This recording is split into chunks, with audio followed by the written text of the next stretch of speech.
Hello friends, good evening. आप सबका मेरी वीडियो हिंदी की वीडियो में स्वागत है।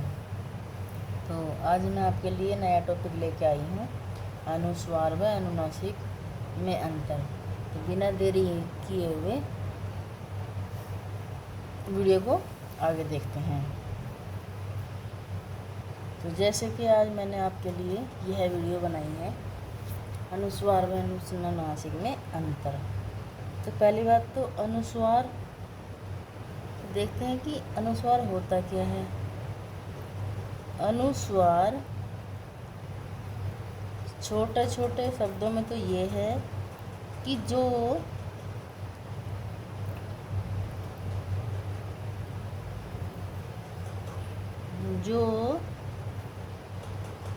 चंद्र बिंदु, अंकी बिंदी,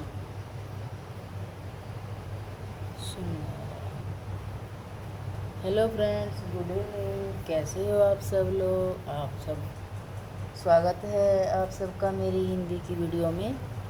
तो आपके लिए मैं आज एक वीडियो लेकर आई हूँ जो आपको हिंदी के माध्यम से आपको अनुस्वार व अनुनासिक में अंतर बताएगी।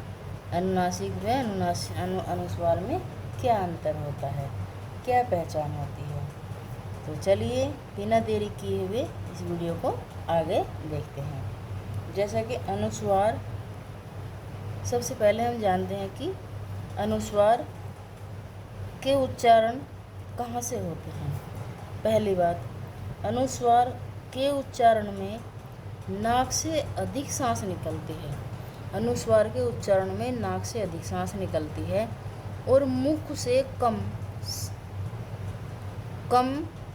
सांस निकलती है।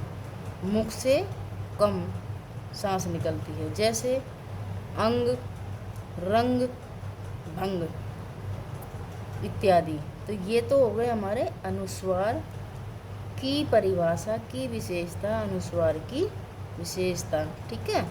जबकि अब देखते हैं अनुनासिक। जब हमने इनमें अंतर बताया है तो पहले तो हमने अनुस्वार के बारे में जाना है कि इसमें नाक से अधिक सांस निकलती है और मुख से कम निकलती है। जैसे जो ये चंद्र बिंदु होती है, ये अंकी बिंदी अनुस्वार वाले शब्दों के ऊपर लगी होती है, तो वह अनुस्वार होता है। जबकि अनुनासिक के बारे में अगर आपको बताया जाए कि उच्चारण में नाक से कम सांस निकलती है और मुंह से अधिक निकलती है। जैसे इनके उदाहरण हम आंत है, छाँव है और मात है इत्यादि।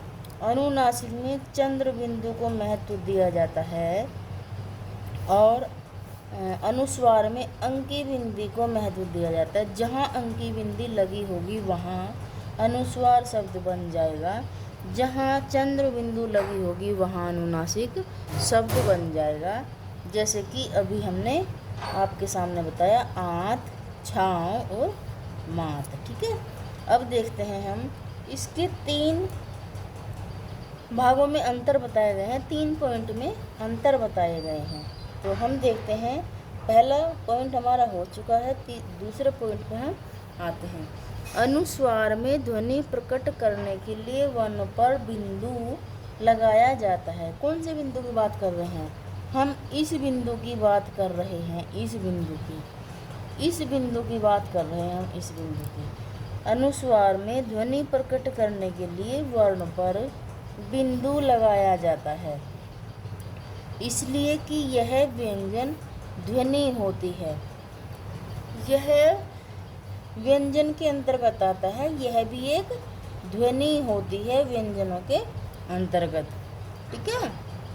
जबकि अनुनासिक स्वरों में चंद्र बिंदु लगाया जाता है। जो हमारे अनुनासिक स्वर होते हैं उनमें चंद्र बिंदु का प्रयोग होता है। वो चंद्र बिंदु कौन सा है? तो वो चंद्र बिंदु हमारा ये होता है, ये हमारा चंद्र बिंदु हो जाएगा। अब देखते हैं हम अनुस्वार का तीसरा अंतर। तत्सम शब्दों में अनुस्वार लगता है। हमेशा यह तत्सम शब्दों में अनुस्वार का प्रयोग होता है। तत्सम शब्द हमारे कौन से होते हैं? तत्सम शब्द हमारे संस्कृत के होते हैं। जैसे अब हम देखते हैं कि कौन कौन से तत्सम शब्द होते हैं। अंगुष्ठ, तो ये हमारा संस्कृत का हो गया। अंगुष्ठ का मतलब होता है अंगूठा। दंत का मतलब दांत होता है। अंत्र का मतलब आंत होता है। जबकि अनुनासिक स्वरों में तद्भव रूपों में, तद्भव रूप हमारे हिंदी के हो जाएंगे हिंदी के रूप हो जाएंगे। तो तद्भव रूपों में चंद्र बिंदु लगता है। जैसे अंगूठा, दांत, आंत, गांव, छांव, आंगन, सांचा, आँख आदि। इस प्रकार का अंतर पाया जाता है। तो यही हमारी आज की वीडियो हो जाएगी। आपको मेरी वीडियो अच्छी लगी हो तो मेरी वीडियो को आप लाइक करना, सब्सक्राइब करना, शेयर करना, कमेंट करना और फॉलो करना ज़रूर, ताकि हमें पता चल सके कि आपको मेरी वीडियो से कितना समझ में आया या फिर मैं और आपको किस तरह से समझा सकती हूँ। आपका मेरी वीडियो से जुड़ने के लिए आपको बहुत बहुत धन्यवाद। Thank you.